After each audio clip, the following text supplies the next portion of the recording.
Story చిలుక కథ చెప్పవా?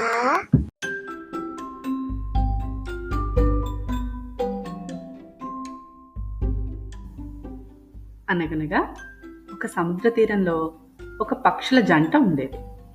అవి గూడు కట్టుకుందాం అనుకున్నాయి. గూడంటే ఇల్లు అన్నమాట. ఇల్లు కట్టుకుందాం అనుకున్నాయి. ఎక్కడ కట్టుకుందాం అని ఆలోచిస్తున్న ఆడపక్షికి ఒక మంచి ఐడియా వచ్చింది. మనం కూడా అందరు పక్షుల్లాగా చెట్టు మీద గూడు కట్టుకోవడం ఎందుకు, సరదాగా ఇసుక మీద గూడు కట్టుకుందామా అంది. ఇసుక మీద ఇప్పటిదాకా ఏ పక్షి అయినా గూడు కట్టుకోవడం మనం చూసామా? ఎందుకు అంది మగపక్షి. ఎవరు కట్టుకోకపోతే మనం కట్టుకుందాం, ఇసుక చాలా మెత్తగా బాగుంటుంది కదా అంది ఆడపక్షి. సరే అంటే సరే అనుకున్నాయి రెండు పక్షులు.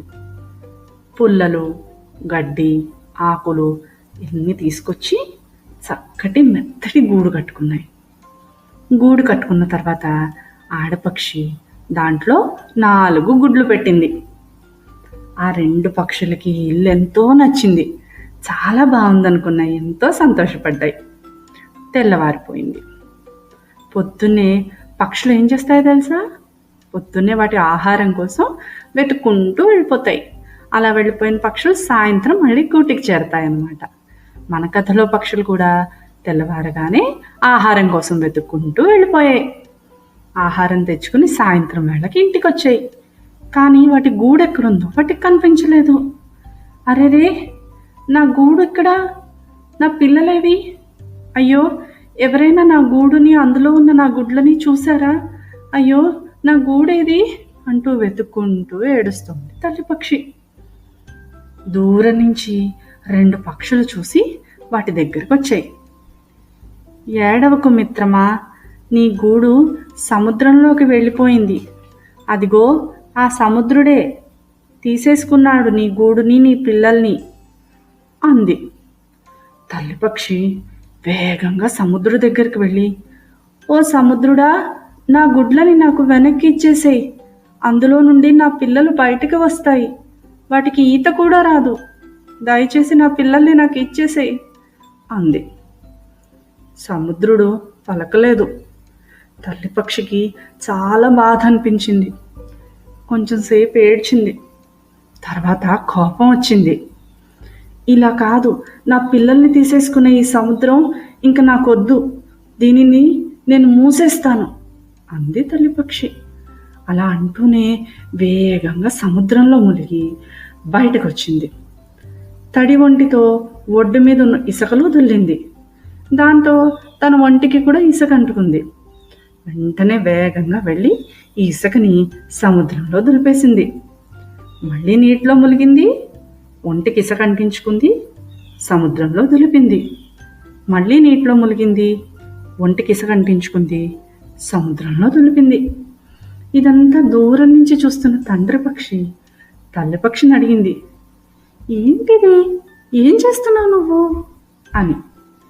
నేను ఈ ఇసుకతో సముద్రాన్ని మూసేస్తాను అంది తల్లిపక్షి. ఇది మన వల్ల అవుతుందా? మనం ఇంత చిన్న పక్షులం కదా, అంత పెద్ద సముద్రాన్ని మనం మొయ్యగలమా అడిగింది తండ్రి పక్షి.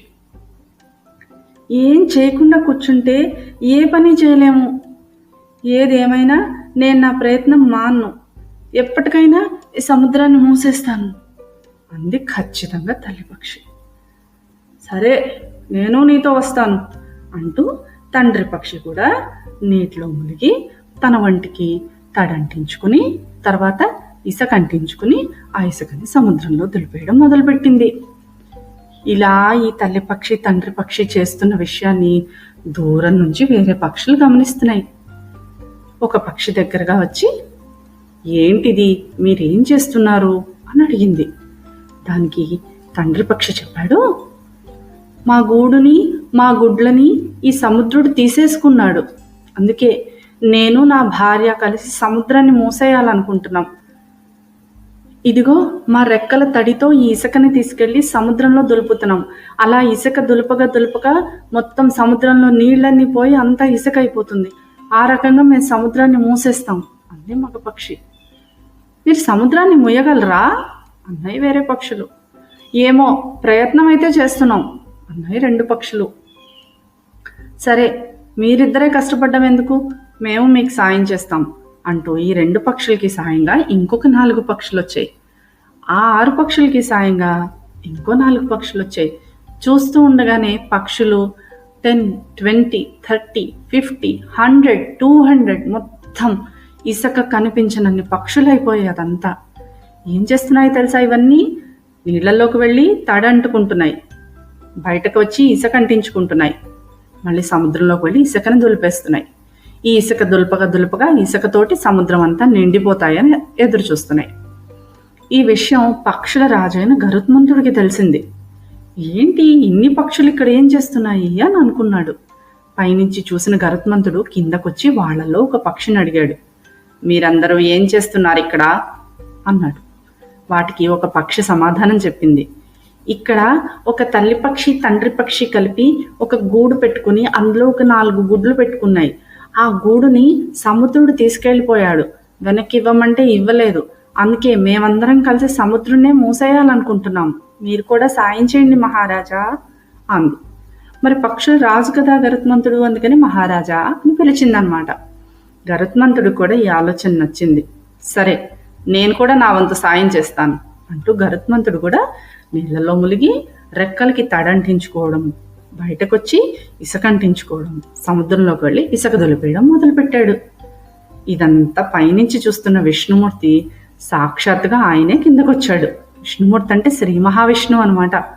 ఆయన కిందకి వచ్చి గరుత్మంతుడిని అడిగాడు. ఏం జరుగుతోంది గరుడా అన్నాడు. దానికి గరుత్మంతుడు, స్వామి, మాలో ఒక పక్షుల జత తమ గూడుని సముద్రంలో కోల్పోయాయి. అందుకే ఆ గూడు వెనక్కిమ్మంటే సముద్రుడు ఇవ్వలేదు కాబట్టి మేమందరం కలిసి సముద్రాన్నే మూసేయాలనుకుంటున్నాం అన్నాయి. అదా మీ సమస్య, ఉండండి నేను పరిష్కరిస్తాను అంటూ విష్ణుమూర్తి సముద్రుడి దగ్గరగా వెళ్ళి, ఓ సముద్రా ఇటురా అని పిలిచాడు. శ్రీ మహావిష్ణువు పిలిస్తే సముద్రం అయినా సరే రావాల్సిందే. సముద్రుడు వచ్చి నించున్నాడు. చెప్పండి మహావిష్ణు అన్నాడు. చూడు సముద్ర, ఈ పక్షుల జత వాటి గూడిని ఇక్కడ పెట్టుకుంటే నీ కెరటాల తాకిడికి అవి సముద్రంలోకి వెళ్ళిపోయాయట. నీవు వెంటనే వెళ్ళి ఆ గూడుని వెనక్కి తీసుకురా అన్నాడు విష్ణుమూర్తి. మహావిష్ణు, ఇంత పెద్ద సముద్రంలో ఆ గూడు ఎక్కడుందో నేను ఎలా వెతికి తేగలుగుతాను? అదీ కాక ఒకసారి సముద్రంలోకి ఏదైనా వెళ్తే బయటకు తీసుకురావడం జరుగుతుందా స్వామి అన్నాడు సముద్రుడు. నువ్వు చెప్పిన మాట నిజమే సముద్ర, కానీ తల్లిని పిల్లల్ని ఎప్పుడూ వేరు చేయకూడదనే న్యాయం నువ్వు మర్చిపోయినట్టున్నావే. నా శక్తి వల్ల నీకు ఆ గూడు వెంటనే దొరుకుతుంది. వెళ్ళి ఆ గూడుని తన పిల్లల్ని వెనక్కి తీసుకురా అన్నాడు విష్ణుమూర్తి. సముద్రుడు వెంటనే వెళ్తే విష్ణుమూర్తి మహిమ వల్ల ఆ గూడు దానికి దొరికింది. సముద్రుడు వెంటనే తన గూడుని గుడ్లని వెనక్కి తీసుకొచ్చి పక్షికి అప్పగించాడు. ఆ గూడుని తన పిల్లలతో సహా చూసిన పక్షి ఎంతో సంతోషించి విష్ణుమూర్తికి అక్కడ ఉన్న వాళ్ళకి ఎంతో కృతజ్ఞతలు చెప్పుకుంది. చూసారా పిల్లలు, అంత చిన్న పక్షి అయినా సరే తన ప్రయత్నం చేయడం వల్ల తన పిల్లల్ని వెనక్కి తెచ్చుకోగలిగింది.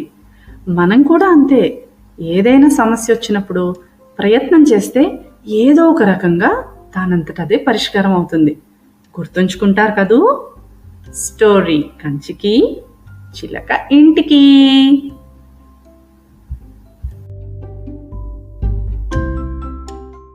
హలో గాయ్స్, మీకు ఈ కథ నచ్చితే లైక్ చేయండి, షేర్